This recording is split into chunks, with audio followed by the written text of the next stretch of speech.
Adobe Acrobat, your team's home base. Collaborate within a shared PDF space. You've got your docs, your plans, your specs, and then invite the crew to build what's next. They talk up the teamwork. Here's an updated render. They think that this design could be a contender. And when somebody wonders what's the next step, AI helps you finish the rest. Bolts are tight, now your plan's refined. Run a smoother business when you're all aligned. Do that with Acrobat. Learn more at adobe.com/do-that-with-Acrobat. Welcome back to the Morning 5. I'm Haley Byrd Wilt, Content and Community Advisor for the Center for Christianity and Public Life. I'm filling in for your regular host Michael Ware while he's traveling. Fear not, he will return in May. Today is Thursday, April 30th, 2026. I'll start with a reading from James 1. My dear brothers and sisters, take note of this. Everyone should be quick to listen, slow to speak, and slow to become angry, because human anger does not produce the righteousness that God desires. Therefore, get rid of all moral filth and all the evil that is so prevalent, and humbly accept the word planted in you, which can save you.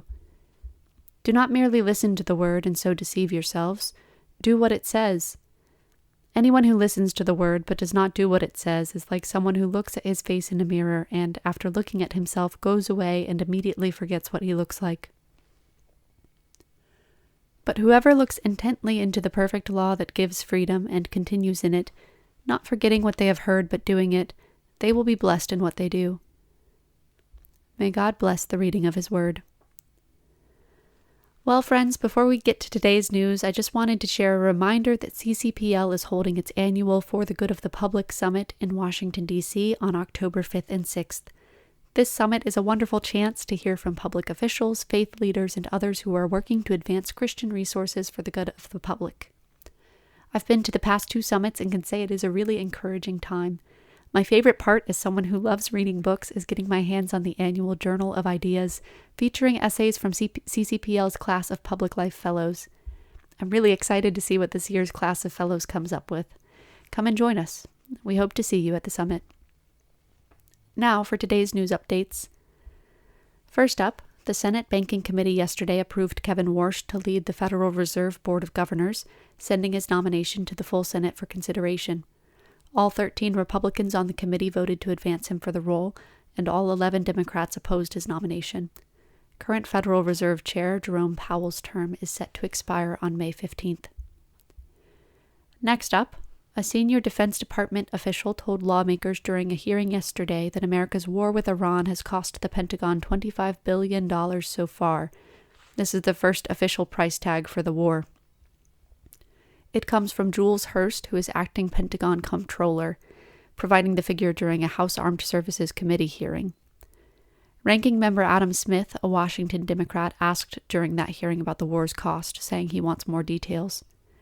Smith argued the war hasn't been successful, saying, quote, "As we sit here today, Iran's nuclear program is exactly what it was before this war started. They have not lost their capacity to inflict pain. They still have a ballistic missile program. They're still able to blockade the Strait of Hormuz." Defense Secretary Pete Hegseth also appeared before the committee, condemning skeptics of the war. "The biggest challenge," he said, "the biggest adversary we face at this point are the reckless, feckless, and defeatist words of congressional Democrats, and some Republicans." Now let's get into today's main story. The Supreme Court yesterday struck down a congressional map in Louisiana, saying the contours of a mostly black district there relied too heavily on race. The decision is expected to make it more difficult for mostly Democratic areas to legally contest congressional map redraws that eliminate districts representing them. Republicans in Florida did just that shortly after the decision, approving the congressional map redraw that we told you about earlier this week, which gets rid of several districts long held by Democrats there. The Supreme Court's decision was 6-3 along ideological lines.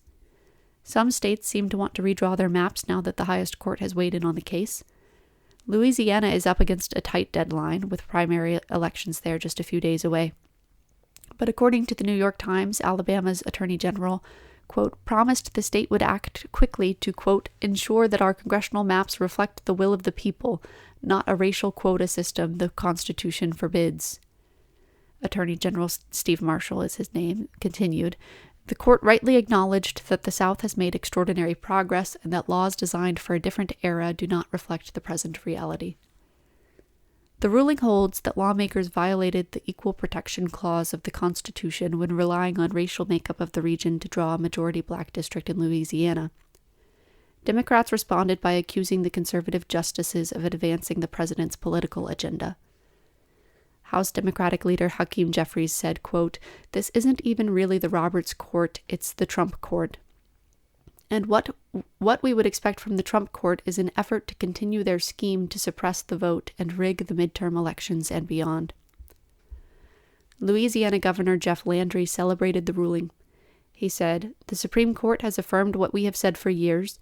Drawing districts for political reasons is the state's prerogative, not a federal civil rights violation. Federal judges cannot force a state to engage in race-based redistricting, and plaintiffs can no longer repackage partisan disagreements as Voting Rights Act cases." The Voting Rights Act advanced protections for racial minorities who had faced voter suppression and discrimination, particularly in the South. I'll read from an Associated Press article now about how the Supreme Court's decision may affect voters who could previously turn to that law to contest changes to congressional districts. The voting rights law succeeded in opening the ballot box to Black Americans and reducing persistent discrimination in voting. Nearly 70 of the 435 congressional districts are protected by Section 2 of that law, election law expert Nicholas Stephanopoulos has estimated. Alito wrote that allowing race to play any part in government decision-making represents a departure from the constitutional rule that applies in almost every other context. He said Section 2, which protects those districts, is effectively limited to instances of intentional discrimination, a higher standard. Justice Elena Kagan said the upshot of the decision is that states can, quote, "without legal consequence, systematically dilute minority citizens' voting power." Let's stop there for today and go to the Lord in prayer. Dear Father, always near us, may your name be treasured and loved. May your rule be completed in us. May your will be done here on earth in just the way it is done in heaven. Give us today the things we need today, and forgive us our sins and impositions on you, as we are forgiving all who in any way offend us. Please don't put us through trials, but deliver us from everything bad, because you are the one in charge, and you have all the power, and all the glory too is all yours forever, which is just the way we want it. Thank you for joining me today. As always, The Morning Five is brought to you in partnership with the That Sounds Fun network and is supported by the Center for Christianity in Public Life. If you would like to learn more about our work at CCPL, you can visit ccpubliclife.org. We hope you have a blessed Thursday.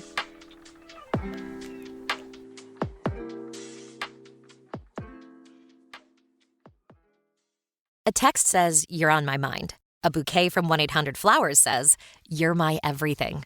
Heartfelt moments belong in the real world, not just your phone. For 50 years, 1-800-Flowers has helped millions of people make memories that'll last a lifetime with gifts they'll cherish forever. Their expertly curated arrangements and gift baskets ship nationwide with a 100% satisfaction guarantee. Don't wait for the next big moment. Make it when you visit 1-800-Flowers.com/Spotify today. That's 1-800-Flowers.com/Spotify. Ryan Reynolds here from Mint Mobile.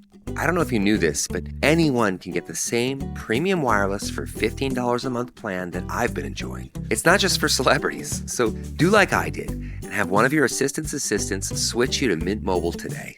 I'm told it's super easy to do at mintmobile.com/switch. Upfront payment of $45 for 3-month plan, equivalent to $15 per month required. Intro rate first 3 months only, then full price plan options available. Taxes and fees extra. See full terms at mintmobile.com.